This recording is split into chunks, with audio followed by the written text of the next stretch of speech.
नमस्कार दोस्तों, आखिरकार जिसका डर था वही हुआ।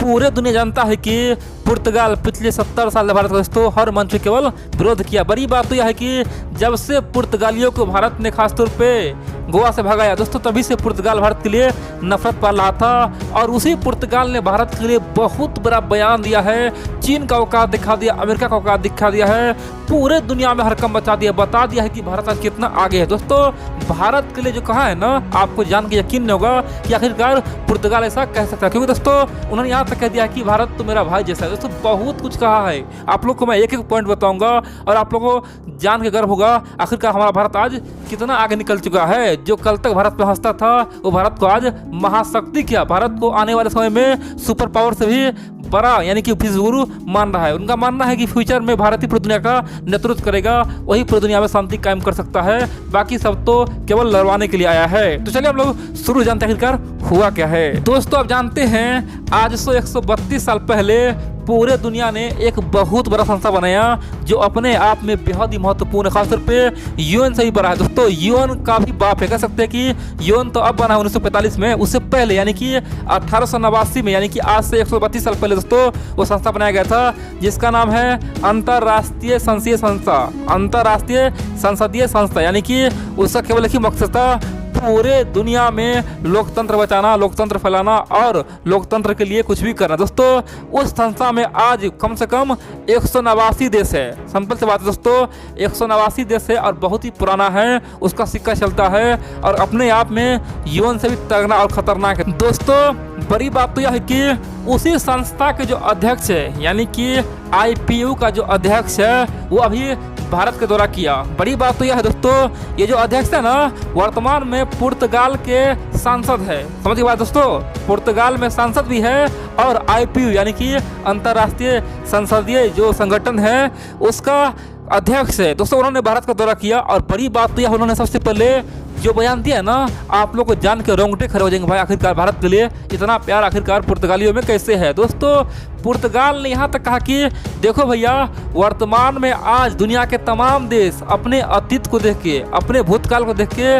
रो रहा है, पछता रहा है, अपने भूतकाल देख रहा है, लेकिन दुनिया में पहला ऐसा देश भारत है जो अपना भविष्य देख के खुश है, यानी कि अपनी फ्यूचर देख के खुश है। यानी कि दुनिया के तमाम देश मातम मना रहा है कि हमारा फ्यूचर कितना खराब है, हमारा पास कितना अच्छा था, खासतौर पे ब्रिटेन, अमेरिका सब रो रहा है, यूरोप की हम लोग भूतकाल में कितना आगे थे, पूरी दुनिया पर राज कर रहे थे, अब कहाँ आगे हैं और आगे क्या होगा। लेकिन भारत ही एकमात्र देश है जो फ्यूचर उसका ब्राइट है और उसे देख के वो काम कर रहा है और सब में मनोबल हाई है, कॉन्फिडेंस हाई है और यही तो भारत के लिए बहुत बड़ी जीत है। उन्होंने यहाँ तक कहा कि भारत में जो तमाम धर्म है, यहाँ पे तमाम जाति पाति के लोग रहते हैं, लेकिन जिस प्रकार से सब में भाईचारा है, जिस प्रकार सब में समानता है, काश अगर ऐसा यूरोप में होता तो यूरोप में आज तक 2 बार युद्ध नहीं होता, 2 बार वर्ल्ड वार 2 नहीं होता, यूरोप में जो नस्लें खासतौर पे वहाँ पे नरसंहार हुआ ऐसा नहीं होता।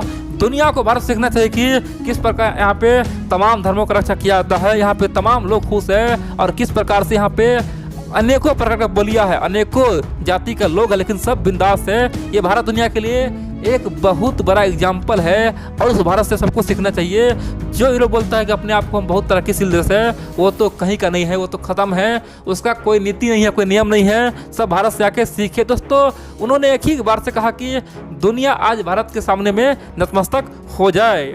इन सब के अलावा उन्होंने एक और बहुत ही महत्वपूर्ण बात कही जिसे जान के पूरी दुनिया हैरान है। दरअसल आईपीयू का जो अध्यक्ष है दुआर्तो पेस्को, उनका कहना है कि हम खासतौर पे आईपीयू यानी कि अंतर्राष्ट्रीय संसद संस्था से भारत आए हैं, इसीलिए हम भारतवासी को ये बताना चाहते हैं कि आप लोग चिंता न करें, आपके लिए हम यूरोप में खड़े हैं, यूरोप में कुछ भी होगा तो सबसे पहले पुर्तगाल आगे आएगा। इतना ही नहीं, आईपीयू में जब भी भारत का बात आएगा यानी कि अंतर्राष्ट्रीय संसदीय संस्था भारत का नाम आएगा, वहाँ पे हम हमेशा अपना हाथ खड़े करके भारत का साथ देंगे, जो भी है मुसीबत आएगा हम सब भारत के लिए है। यानी कि हम भारत का एक बहुत अच्छा मित्र है, इसीलिए आप टेंशन ना ले, हम उसका अध्यक्ष है लेकिन आपका सहयोग करेंगे। दोस्तों उन्होंने यहाँ तक कहा कि पुर्तगाल भारत का रिश्ता आज से नहीं है। जो लोग सोच रहा है कि पुर्तगाल अभी दोस्त बना है वो तो मूर्ख है। हम लोगों का रिश्ता पिछले 500 साल पहले से है। हम लोग मित्र नहीं, हम लोग तो भाई जैसा है। हमें भारत में आके बहुत ही खुशी महसूस हो रहा है। ऐसा लग रहा है कि हम अपने यहाँ कहीं घूम रहे हैं, यहाँ पे सब कुछ अपनापन लग रहा है।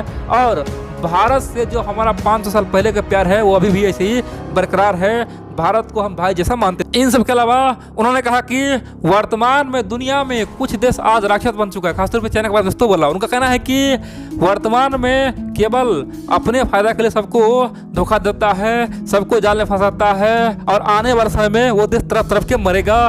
पूरे यूरोप का उस पर खासतौर पर शराब पड़ा है, भारत ने शराब दिया है, आने वाले समय में वो तरफ तरफ के मरेगा और कुत्ते की मौत मरेगा। दोस्तों उन्होंने यहाँ तक कहा कि हमें विश्वास नहीं हो रहा है, हमें यकीन नहीं हो रहा है, जो भारत दुनिया का इतना बड़ा लोकतंत्र देश है, जिसे एशिया में खासतौर पे देवताओं का देश कहा जाता है, उस भारत को अभी तक यूएन में परमानेंट मेंबरशिप क्यों नहीं मिला। आखिरकार यूएन में जो भी अध्यक्ष है वहाँ के जो आमतौर पर देश है, क्या वो मूर्ख है, क्या उसके पास दिमाग नहीं है क्या। आखिरकार भारत इतना विशाल देश जहाँ पे सबको बोलने की आज़ादी है, लोकतंत्र का यहाँ से पाठ पढ़ाया जाता है, और उसी भारत को सबने यूएन से बाहर कैसे रखा। आखिरकार परमानेंट मेंबरशिप क्यों नहीं मिला।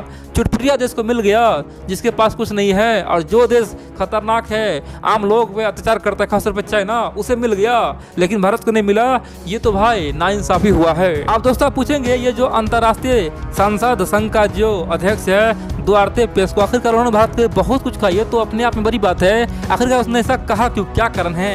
देखिए आज यूरोप में, अमेरिका में, पश्चिमी देश में एक होड़ लगा हुआ है। और क्या चीज़ का है, दुनिया के तमाम देश ये साबित करना चाहता है कि हम भारत का अच्छा मित्र है तो हम अच्छा मित्र है। दोस्तों ये बहुत बड़ा होड़ लगा हुआ है। आप देख सकते हैं फ्रांस ने कई बार बोल चुका है कि अगर भारत कभी भी पश्चिमी देश की ओर तके, यूरोप की ओर देखिए तो सबसे पहले फ्रांस को देखिए, फ्रांस उसका अच्छा मित्र है। दोस्तों यही बात खासतौर पर फ्रांस के अलावा ब्रिटेन ने भी कहा है कि हम भारत का अच्छा मित्र है। जब भी भारत यूरोप की ओर देखिए, पश्चिमी देश की ओर देखिए तो हमें सबसे पहले देखे। दोस्तों ऐसा ब्रिटेन ने कहा, इसीलिए ब्रिटेन ने अपना तमाम टेक्नोलॉजी ट्रांसफर करने का वादा भी कर दिया, बोल दिया कि भारत को हम तमाम टेक्नोलॉजी ट्रांसफर करेंगे, हम क्वाड में भी शामिल होंगे। दोस्तों यही बात अमेरिका बोल रहा है, यहाँ तक कि जापान तो ऑलरेडी भारत का मित्र है ही, ऑस्ट्रेलिया, यानी कि दुनिया के तमाम देश आज एक रेस शुरू कर दिया है, वो कौन अच्छा भारत का मित्र, यानी कि कौन कितना बड़ा है, और इसी रेस में सब चल रहा है। और यही कारण है कि पुर्तगाल को पता है जब पूरे दुनिया बहती हुई गंगा में हाथ धो रहा है, जिस समय भारत सुपर पावर बनेगा उस समय तो पुर्तगाल को फिर कोई इज्जत नहीं मिलेगा। इसीलिए पुर्तगाल अभी से ही अपना रास्ता बना रहा है और बोल रहा है कि भारत का हम भाई है, मित्र है। दोस्तों पुर्तगाल जानता है कि आने वाले समय भारत का ही, क्योंकि चीन का तो बर्बादी तय है, कम्युनिस्ट देश है और लोगों पर अत्याचार भी करता है। दूसरी ओर पुर्तगाल को पता है कि फ्रांस, ब्रिटेन, अमेरिका जिसको सपोर्ट करे फ्यूचर में वही आगे निकलता है, क्योंकि फ्रांस, ब्रिटेन और खासतौर पे अमेरिका का जो खुफिया एजेंसी है सब कुछ तगड़ा है, सब कुछ सही बताता है। इसीलिए ये सब जब भारत उसको मान ही लिया है तो हम क्यों नहीं माने। दोस्तों इसीलिए पुर्तगाल ने ओपनली बोला है कि भारत का मित्र है। और दोस्तों आप देख रहे हैं चाहे ब्राजील हो, ब्राजील भी आज भारत को अच्छा मित्र बता रहा है, बोल रहा है कि हनुमान जी जैसे मेरा मदद किया। दोस्तों दुनिया में तमाम देश आज भारत के लिए एक माहौल बना रहा है, ठीक है। तो सिंपल सी बात है, पुर्तगाल यहाँ पे पीछे कैसे रहता है, इसीलिए पुर्तगाल ने इतना लंबा चला बयान दिया। लेकिन हम लोग को खुशी होनी चाहिए कि हमारा भारत आज इतना आगे निकल रहा है।